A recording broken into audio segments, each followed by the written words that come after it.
your summer road trip at Midas and get up to $30 off your next repair service. Plus, get a free closer look vehicle check to make sure you're road trip ready. If you need brake service, an alignment check, or tune-up, hit up Midas for up to $30 off. For more details, request your appointment at Midas.com. Welcome, everyone, to another episode of Streamed and Screened, an entertainment podcast about movies and TV from Lee Enterprises.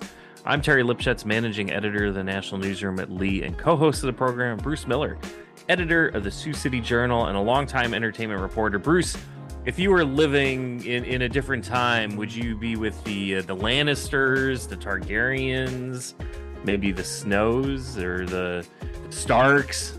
I would have been killed early on. You would have been? I think I've been those first episode sacrificial lambs. Yeah. Burned alive by a dragon. But a dragon got on, like, that opened the show. He torches you. You're done. That's gone. I'd be, yeah. Because I don't know that I would have, I'd be devious like some of them, but I don't know that I'd have the wherewithal to keep up. And I would definitely not be a dragon rider. No way. I'm afraid of heights, so I don't even go up on a ladder. You're not going to get me on a dragon. They don't have like a system that you can hold on to. You just kind of have, it's like doing a bucking bronco. You just kind of have to hope for the best and not fall off. Well, if you've watched House of the Dragon, which is just premiered its season 2 first episode, it's a little bit more sophisticated than in the Game of Thrones series where Dany would just like hop on top of a dragon. I mean, they've got like these saddles and stuff, and it looks a little bit more secure. But these were different times when dragons ruled the earth. See, that would have been me complaining that we really need a saddle. Then they say, not enough of you, we're going to torch you. And then they torched, and then they got saddles. So I'm excited, though, because this is a big one. So I stopped. I briefly put down part 2 of Bridgerton with my wife to watch House of the Dragon. My wife, her initial reaction is like, well, I don't want to keep bouncing between different shows. Like, let's just finish off something. And we're like, I'm not waiting 10 weeks for every episode of House of the Dragon. This is my show. I need my Game of Thrones. So we watched it. It was Father's Day. That's why you caved. That's right. Exactly. Right. Right. So, no, overall, I know you had mentioned you've seen most or all of them, and you can't get into too much, but... And I'm not a fan. I mean, I enjoy them, but I'm not one who will lust after the time that they come on TV. Does that make sense? Sure. So it's not like one where it's not appointment TV for me. Okay. That's fair. I can appreciate the value that they have, the technical surprises that they give you. All those blonde people kind of bother me, to be honest. Well, okay, you're the master of this, right? How did it live up? Was it good? Yeah. Well, so the one initial problem is I started it and I hit like play because I just went to my HBO Max or Max, whatever they're calling themselves now, and I hit play. And we're watching it, and we get about 10 minutes in. It just felt like deja vu. And then we realized that HBO defaulted to episode 10 of season 1. So I guess you wanted to just kind of like, since season 1 was a year, 2 years ago now, if you forgot what happened, you can at least watch this one and so we're like, okay, we know what happened now. We remember, turned it off, got back into the show. No, it's good. It picks up largely where season 1 ended. I mean, it ended on a cliffhanger, and we jump right back into it, and you've got the 2 warring clans of the Targaryens, and it's going to be a bloody season. And episode 1, we don't want any spoilers here, so we'll leave it at that. But there is a notable death at the end of episode 1, which clearly we're going to use to build upon the rest of the season. So that's a revenge death kind of thing. It is a revenge death. Yeah. Yep. All right. So far, so good. Right. Yeah. I was excited. It felt good to be back. I don't know how many seasons they'll do with this. Remains to be seen. Will it be like the original Game of Thrones where it's just awesome for 6 seasons and then you get to the last episode and you're just like, what did I just watch? What? I've been watching this for a decade and this is how we end it. I was cheated. Yeah. Start Start your summer road trip at Midas and get up to $30 off your next repair service. Plus, get a free closer look vehicle check to make sure you're road trip ready. If you need brake service, an alignment check, or tune-up, hit up Midas for up to $30 off. For more details, request your appointment at Midas.com. PenFed Free Checking offers zero fees and zero balance requirements for zero hassle. PenFed Access America Checking lets you earn money on your balance for dreams big and small. Choose the best account for you and start making the most of your money. Learn more at PenFed.org. Federally insured by NCUA. To receive any advertised product, you must become a member of PenFed Credit Union.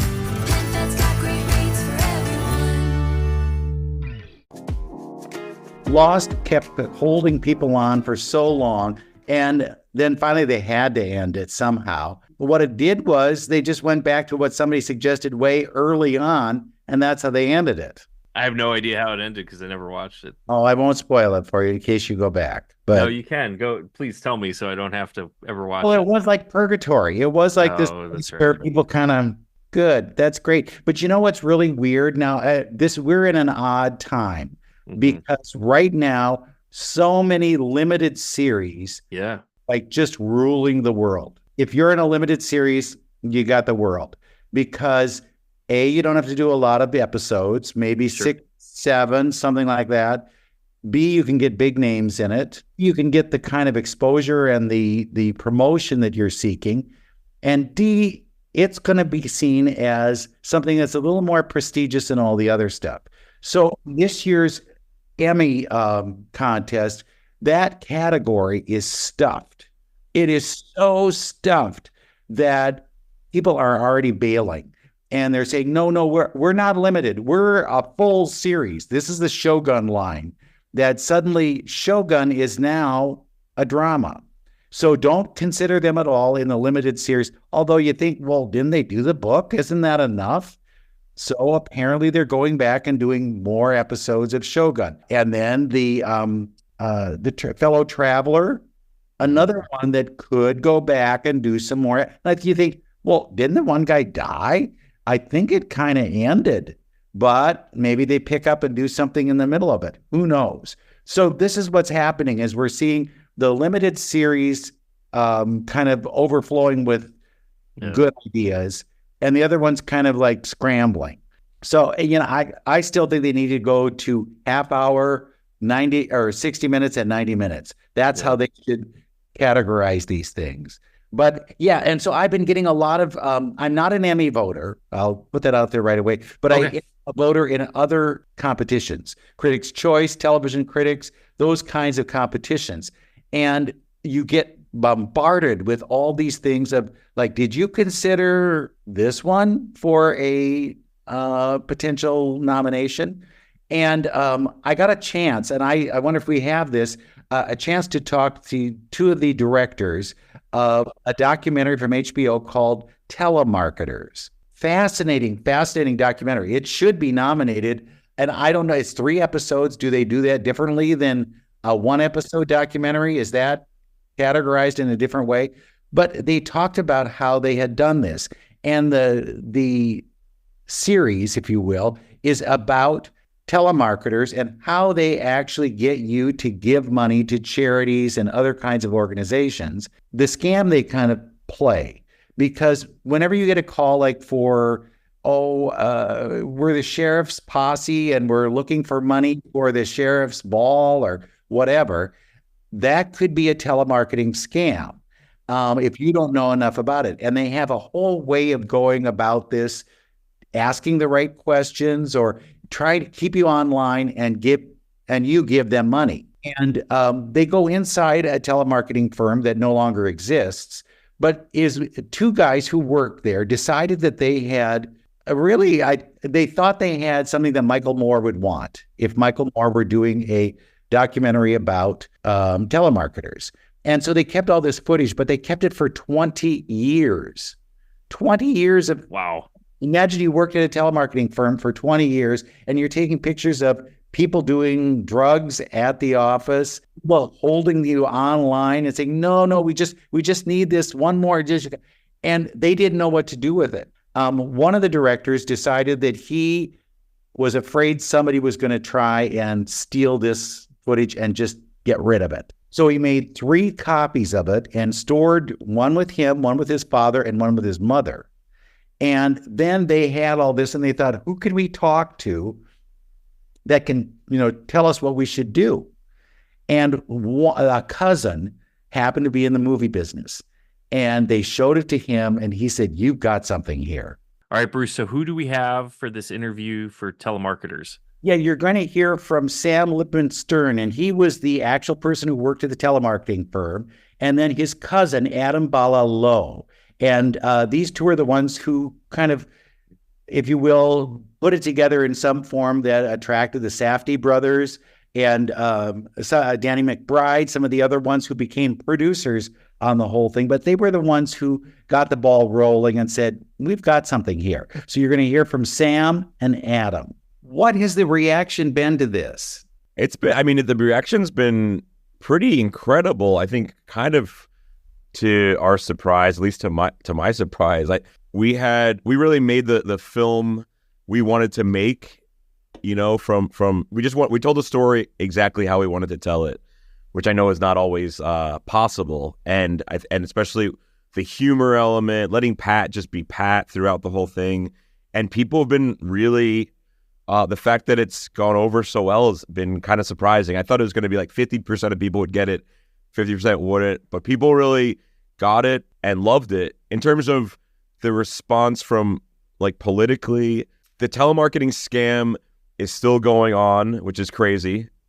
Police organizations are still using telemarketers, but I think that people are more aware of it, and hopefully that's taking away from some of the profit of this crazy scam. How difficult was it getting permissions? Because there's a lot of people in this, and I'm sure when it was so long ago, people would say, well, nah, I really don't want to be involved in that.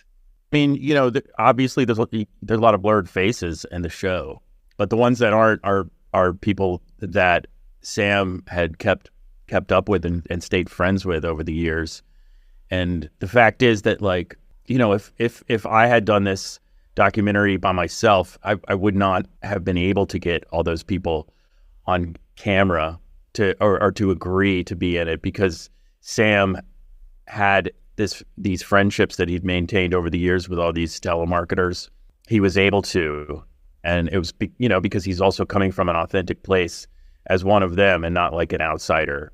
I also wondered, when you actually started doing this, was it just fooling around and you said, oh, yeah, we're going to do it. We're going to crack this thing open and we're going to just tell everybody? Or was it really, we are doing this? We knew we wanted to do it, but I don't think we had any idea what that really meant or if it would ever happen. We took it totally seriously when we were in the investigation in those early days, and we dreamed. There's actually footage that didn't make it into the edit of Pat and I saying our dream would be to get this on HBO one day. But did we really think that it was going to get on HBO or end up anywhere other than YouTube or something? It was just such a big concept of how do you do something like that. But we were just so passionate that we just all right, we're just going to shoot this. And yeah, the dream, huge idea would be, oh, maybe we could get it on HBO, which we didn't even know what that meant. I didn't even know what a director was when we started filming there. But we were just, the passion of wanting to tell the story and trying to reveal the scam just kept us going and filming, and here we are now. How many years was it that when you first started filming? So the earliest footage in the documentary is actually, I think, the year 2000. So I was 13 years old, and there's some shots of me in there as a kid, as a teenager, and but then when I was, I don't know, that some of the earlier office footage was maybe 2001, 2002, and that was stuff that Big Ed had filmed in the office. But we're going back 24 years on that footage. Where did you keep all of that footage? Is it in a drawer and then you say, all right, someday we're coming back to this? Well, I'm going to say I'm diagnosed OCD, so I'll come out about that. No problem. I say it all the time. Sometimes mental illness can be used for a good thing, and OCD. I would keep 3 copies of everything. So I had all the tapes, and then I backed up the tapes on hard drives, very unorganized. I apologize to our editor, Chris, who had to go through that footage, but I backed up the footage, had it on one hard drive at my mom's place, one hard drive at my dad's place, and then I had the footage with me. Well, then, and when do you start showing it to other people and saying, can you help me with this? Can you get this all shaped into something? I mean, I was, I think there was kind of almost like it meant to be where I met, my cousin Adam here, living in LA, Adam and his wife were my only family. I started hanging out with Adam and showed him the footage, and he's like, wait, what? This is crazy. I'm like, yeah, I've just been holding on to this for a bunch of years. And he brought it to Rough House and the Safdie brothers. We developed this thing, and here we are. So it all really, I feel like there's some kind of a karmic energy behind this documentary.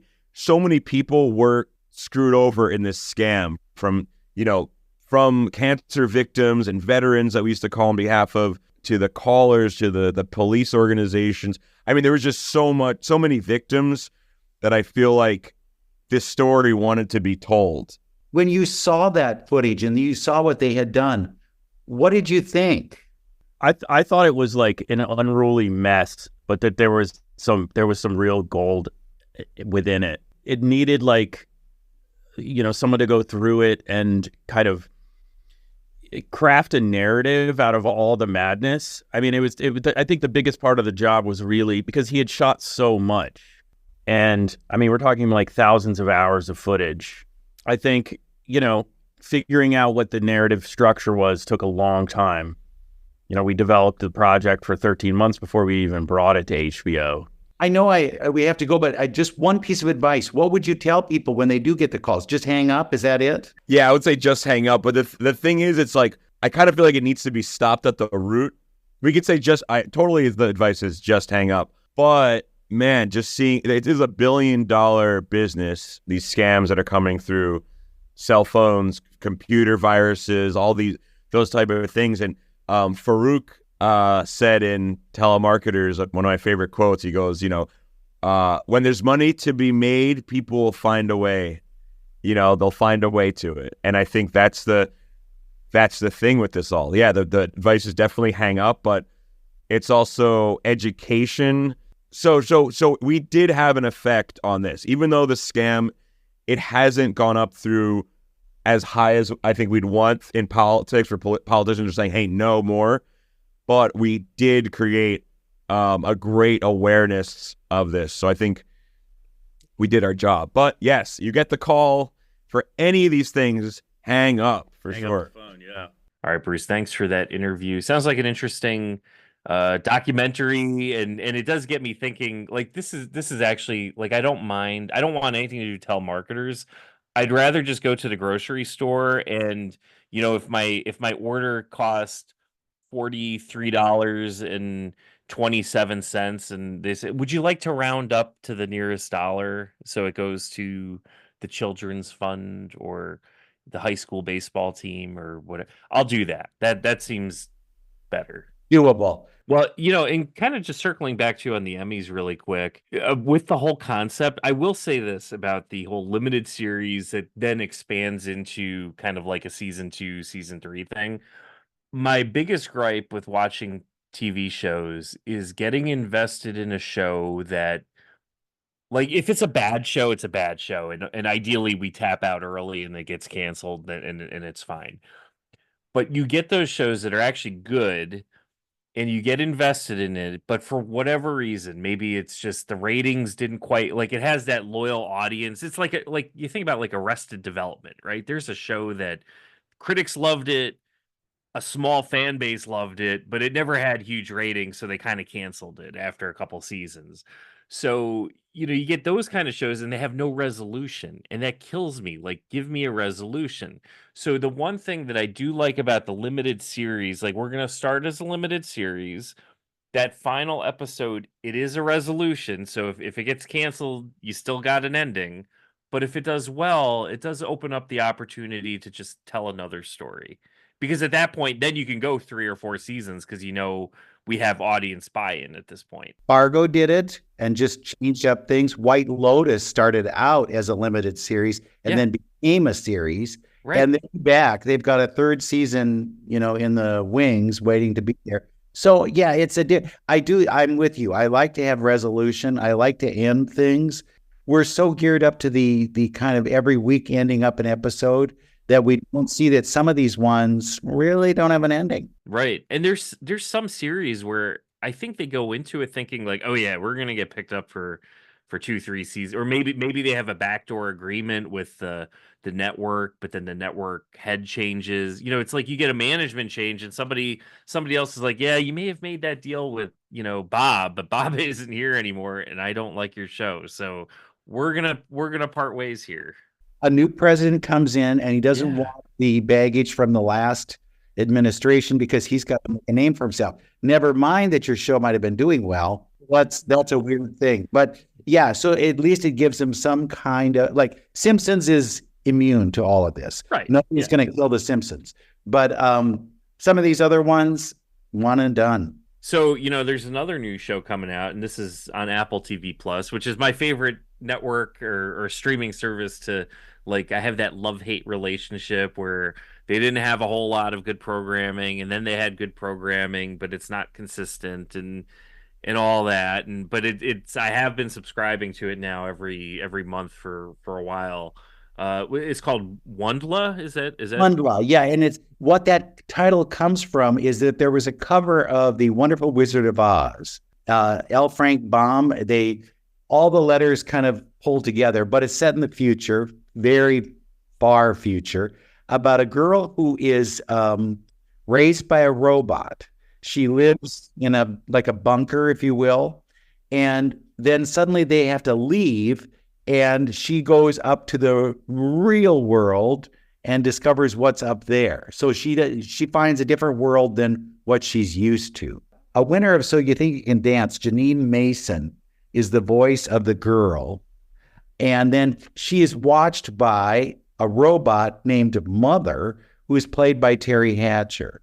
Okay. Here's the kind of and what's interesting about this is it's done by people who used to be with Pixar.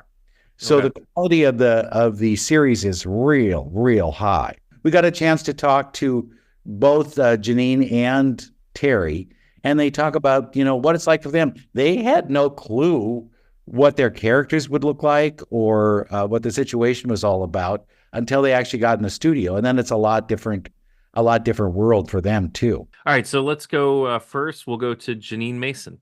The thing I wondered about this was, how do you bring your dance skills into all of this? Because we don't see you. Very astute of you. I feel like I was surprised by how physical voiceover work is. And I think part of that is because of the action adventure nature of this show. But I mean, I was sweating in the booth. Like, I was just jumping. I think the voice is so pure. You hear everything. I think unless you are truly out of breath, unless you're truly labored, you that doesn't come across. So it was a surprisingly physical experience for me working on this. How much did you know about the character? Did they keep it a secret as it unfolded? They kept it a secret as it unfolded. I mean, they presented me with as much information as they had, but the amazing thing about getting to do an animated series is it takes so long to make, and it is wildly collaborative. More so, I think, than on-camera stuff, at least in the television landscape. It's pieced together over time, and seeing rewrites happen and seeing, we need to build this relationship more. That was so fun to be a part of. I got to give my input on stuff, on how I felt things were maturing for her through her journey. It's a wide journey we get in the trilogy. So it was a little bit of both. They knew and then they didn't know, and we would figure it out together sometimes. Making the leap, though, from dance to acting to this, how great is that? Oh my God, this is the dream. I mean, every actor I know is like desperately trying to get into voiceover, and it's tough. And I did this for years, just sending, sound samples in and hoping for something to get. And I got to do the Trolls universe, which was such a fun first experience. And then this is my first time leading a series, though. And I mean, it was an unbelievable amount of hours in the booth over 2 years. And it was like the closest I've had to a 9-to-5, like just going in every day and recording. So it's just so playful. And I think often a lot of your brain power is occupied with the composition, of course, like it's a visual medium doing on-camera work. So to allow that part of my brain to go to rest and to just be in the truth of her was a real gift. It was so fun. Do you think about, though, the young girls who will look up to you and say, oh my God, she's my character? And who did you have as the one when you were a child? Oh my God. I mean, yeah, I'm a true animated film fan. That was like my lifeblood growing up, and imitating it so much is what gave me the ideas, I think, to become an actor eventually. And it was just pure imagination. But this book series is inspired by, Alice in Wonderland and The Wizard of Oz and those kinds of stories, like seeing myself as the protagonist, as this like young Latina in navigating the world in one of these stories, in one of these fantasy adventure series is like so meaningful to me. And I can't wait for young people to watch it. I hope they love it. All right, Bruce, thanks for that interview. And now let's listen to your interview with Teri Hatcher. Tell me, Teri, how do you play a robot? Well, I guess you approach it with trying to figure out what parts of you could have any emotion, if at all, and thinking about in the future, what would a robot sound like? These were things that I think we considered as we approached Mother. I think the directive of what her programming was, of keeping a child safe, keeping a child nurtured, keeping a child learning a skill set of tools that they would need to survive and excel in the rest of their life. I think those are relatable motherly agendas, but they wouldn't be dissimilar to what might be programmed into a caretaking robot.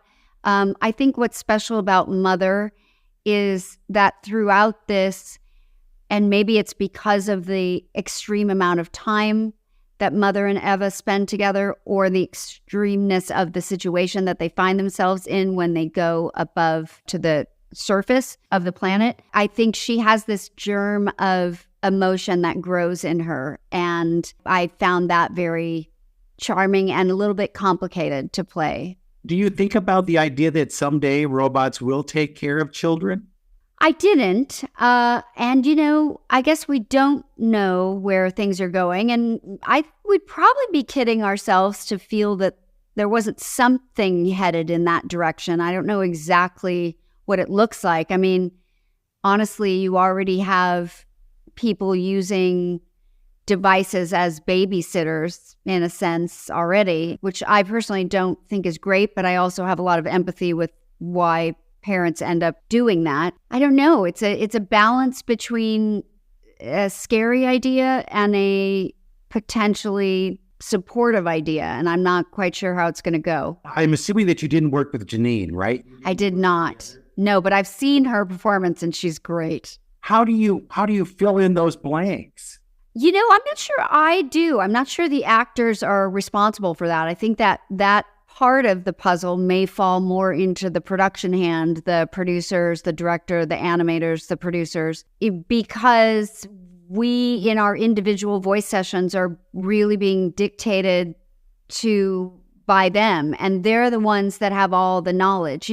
Honestly, I think I might have seen a really rough sketch of Mother initially on, but I think it sort of evolved, and it really wasn't until the end that when I finally saw the trailer and the series, I mean, I was just like, oh, wow, this is amazing. And you almost forget that you're in it because you're sort of looking at everybody else's amazing performance. And it's quite a big surprise when you get to see the whole thing put together because you've worked on it for so long and you don't really have all that knowledge. Was this different from doing other voiceover work that you've done in the past? Is it similar to that or not? Yeah, pretty similar.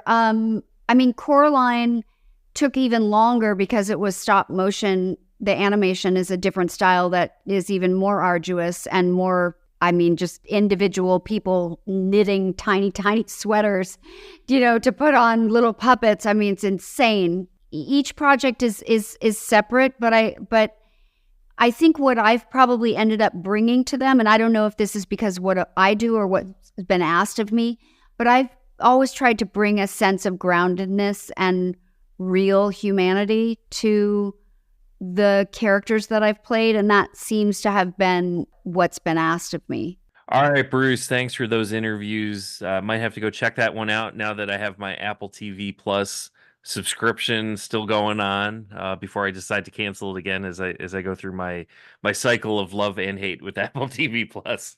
All you need to do is buy another Apple product, and then they'll probably throw in a 3-month free subscription, so you'd be all right. That's kind of what I do is I get through my shows that I want to watch and then realize there's nothing there, and then I cancel it, and then something else comes up. Like I bought a pizza. That's why I have it now, is I got 3 free months from like buying a pizza, and then I'll cancel it again. Yeah, just get another pizza. Yep, there we go. But what else is coming? Do you have more on the horizon? Here's the thing. I keep wondering, how in the world did Lily Gladstone make all of these shows since Killers of the Flower Moon? Honest to God, she's got one right after another. She was just at the Cannes Film Festival as one of the jurors. She's everywhere.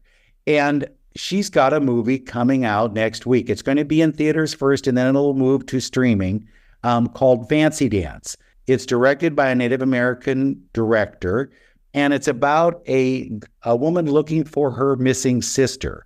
And she takes her niece with her, but the niece wants to go to a powwow and dance.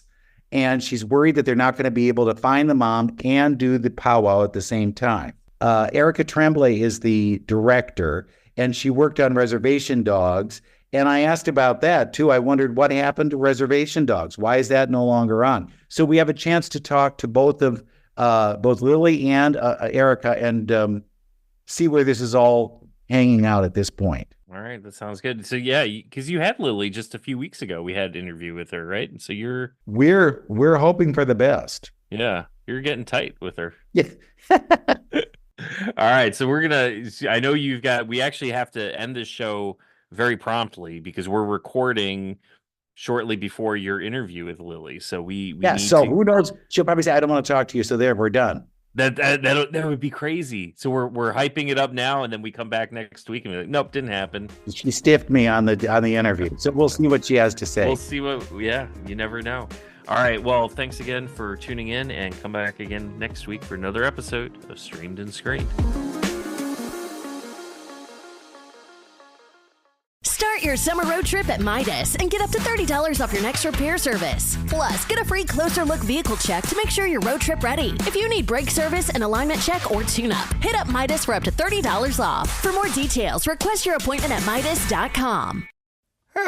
Mornings. Dragging yourself out of bed after another terrible night's sleep. Isn't it the worst? Mattress Warehouse makes it easy to find the perfect mattress. With our large warehouse assortment and low warehouse prices, we have a mattress for every body and every budget. Plus, 0% interest financing, a 100% comfort guarantee, and a 1-year price match guarantee. So where would you look to find the perfect mattress? In a little mattress store or Mattress Warehouse?